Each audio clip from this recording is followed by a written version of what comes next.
The last thing that I want to talk about physical products is the idea of a warranty. And a warranty is a statement that product is fit for the purpose being claimed and is describing what the seller will do if the product performs below expectations or is defective. And there's three basic kinds of warranty. There's the expressed warranty, there's the limited warranty, and the implied warranty. An express warranty is a written warranty that gives you what the minimum standards of performance are. And it can either be, so it's like, if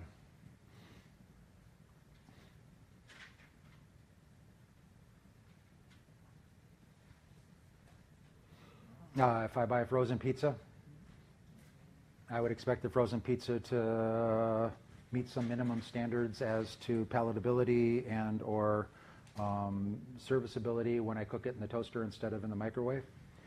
And then it talks about what the remedy will be if the product fails to perform as warranted.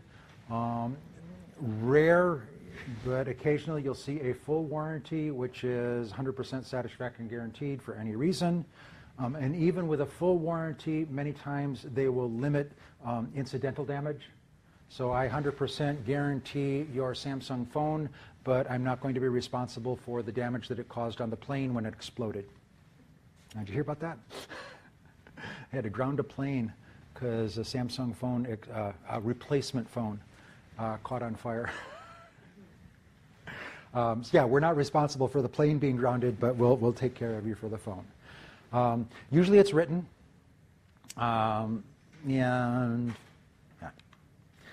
A limited warranty, obviously, puts limitations on what is and isn't covered.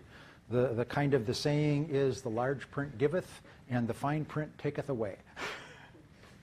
So it might put a time limit on claims, time limit on the damage, other damage, improper use.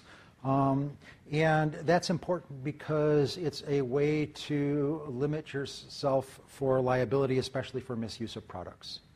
And this is where those silly warning labels come in. I love those warning labels because every time you see one, somebody had to do so. Like when you get the hairdryer, it says, "Do not use the hairdryer in the bathtub." So somebody had to decide, this is a really good idea. Let me wash my hair and dry it at the same time. It will save. So now I have to put in, please don't use this in the shower because it's an electrical product and it could kill you. In this country, in the legal system, there's also a concept called strict liability, or liability without fault. And what strict liability is all about in certain situations, especially with inherently dangerous products, there may be a situation where you're held liable for damage caused by your product even if you had nothing to do with it, even if it wasn't your fault. So, yeah. Porsche. Say again? Porsche. Porsche? Yeah. They have a high-end sports car with a ton of horsepower. I can't remember which one it is, but it has no driver aids on purpose. Okay. People have been killed using the car and surviving family sues Porsche for it. Okay, so Porsche, thank you for the example because I didn't have a good one, but I wasn't going to admit it.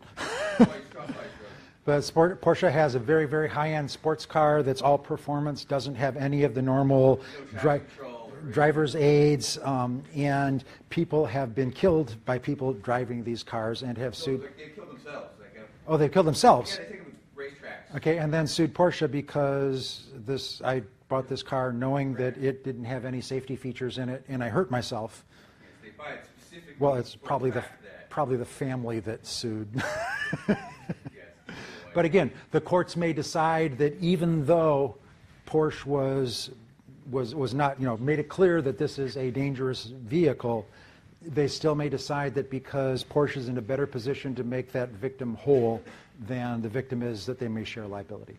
So again, just be aware that even if it's not your fault and even if you warrant away your responsibility, there may be situations where you're held liable even if it wasn't your fault.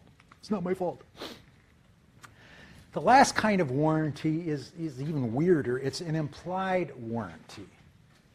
And an implied warranty is a warranty that is granted unless you specifically say otherwise. It's just assumed to be part of the product.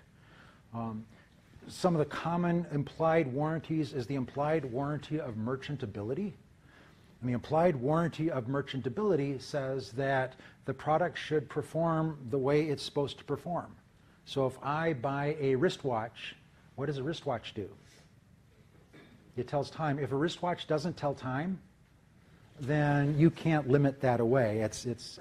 You have to replace that product because everybody knows that wristwatches tell time, and selling me a wristwatch that doesn't tell time, you're not selling me a product. That's the implied warranty of merchantability.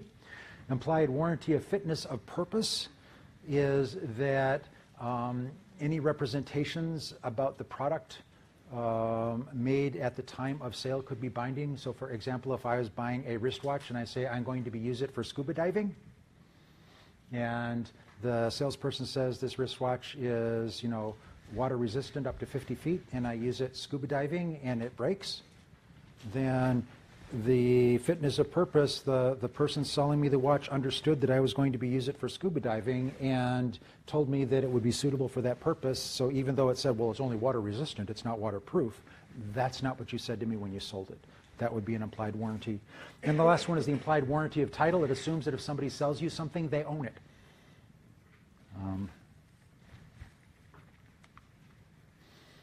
Okay, this is where you talk about silly warning labels. Comments, questions, suggestions? Otherwise, we'll get out early. I know how much you hate that. We'll be done early then.